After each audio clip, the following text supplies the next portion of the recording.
আমরা still structure ফ্যাব্রিকেশনসের ব্যবসা করি। আমরা ধরেন নিউক্লিয়ার পাওয়ার প্রজেক্ট যেটা আছে রূপপুরে, ওখানেও আমরা স্টিল স্ট্রাকচার সাপ্লাই করেছি। এবং বাংলাদেশের যত ইন্ডাস্ট্রি আছে আমরা প্রচুর ইন্ডাস্ট্রিগুলোকে আমাদের স্টিল স্ট্রাকচার সরবরাহ করে থাকি। এখন তো আমরা দেখছি যে এটা বেশ জনপ্রিয় এবং খুব অল্প সময়ের মধ্যে এটা তৈরি করা যাচ্ছে, স্টিল স্ট্রাকচারের যে বিল্ডিং এর কথা বলছিলাম। হ্যাঁ, এটা আমরা ছাড়াও পাশাপাশি অনেক কোম্পানি করছে। তবে আমাদের বিশেষত্বটা হচ্ছে আমরা এনার্জি এফিশিয়েন্টলি ফ্যাক্টরিটা স্টিল ফ্যাব্রিকেশনস করি। এক, আমাদের প্রত্যেকটা প্রোডাক্ট টেস্টেড এবং কমপ্লায়েন্ট। আপনারা তো এইটা নিয়ে একটু মানুষকে স্বপ্নও দেখিয়েছিলেন যে অল্প খরচে আবাসন সমস্যার সমাধান করা যায় এই স্টিল প্যাকের মাধ্যমে।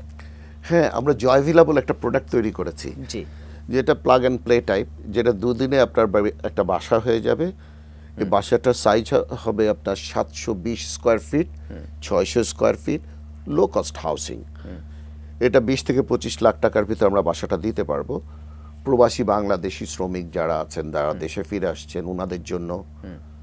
বাংলাদেশের মানুষ যদি বাসাটা করতে চায় সাস্টেইনেবল হাউসিং, এটা 2 দিনেই সম্ভব। সেটাই, এটা 2 দিনে বাসা ফ্যাক্টরিতে তৈরি হবে, এসে এটা লেগে যাবে। এটা নিয়ে আমরা কাজ করেছি, এটা ডেমো তৈরি করে ফেলেছি। আমরা এখন দেওয়ার জন্য, বাজারে ছাড়ার জন্য আমরা বসে আছি, অতি শীঘ্রই ছাড়বো। এই বাসাটার নামকরণ করা হয়েছে জয়ভিলা, কারণ একটা বাসা একটা মানুষের জীবনে একবার আসে। এটা কি প্রত্যন্ত অঞ্চলে হবে, বাংলাদেশের যে কোনো জায়গায় নাকি? যে কোনো জায়গায়। এটা লবণাক্ত এরিয়ার জন্য হতে পারে, দক্ষিণাঞ্চলে হতে পারে, উত্তরাঞ্চলে হতে পারে, পশ্চিমাঞ্চল, পূর্বাঞ্চল, যে অঞ্চলের কথাই বলেন না কেন, সব অঞ্চলেই হতে পারে। সেটার খরচ কি এমনি সাধারণত ইট সিমেন্টের যে বাড়ি বানানো হয় সেটার চেয়ে কি অনেক কম পড়বে নাকি? এটা এই ইট সিমেন্টের বাড়ির চাইতে অনেক কম পড়বে। 1, 2 নম্বর হচ্ছে সাস্টেইনেবল।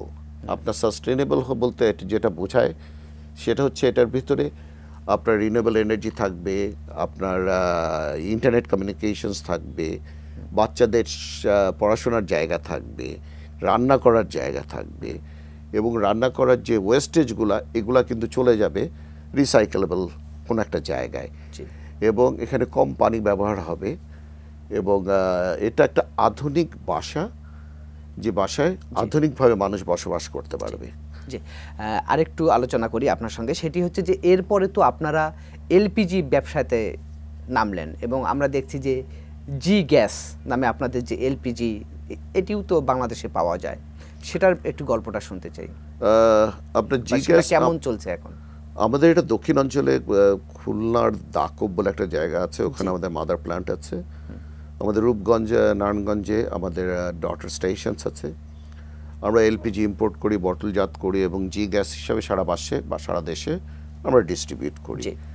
এবং এটা আমরা অত্যন্ত কমপ্লায়েন্টলি কিন্তু আমরা করি, এবং এটা একটা বড় লার্জ ইনভেস্টমেন্টস।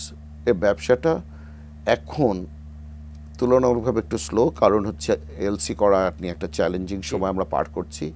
তো আমরা আশাবাদী আগামীতে এই চ্যালেঞ্জটা থাকবে না, না থাকলে ব্যবসা প্রসার আরও বেশি বাড়বে।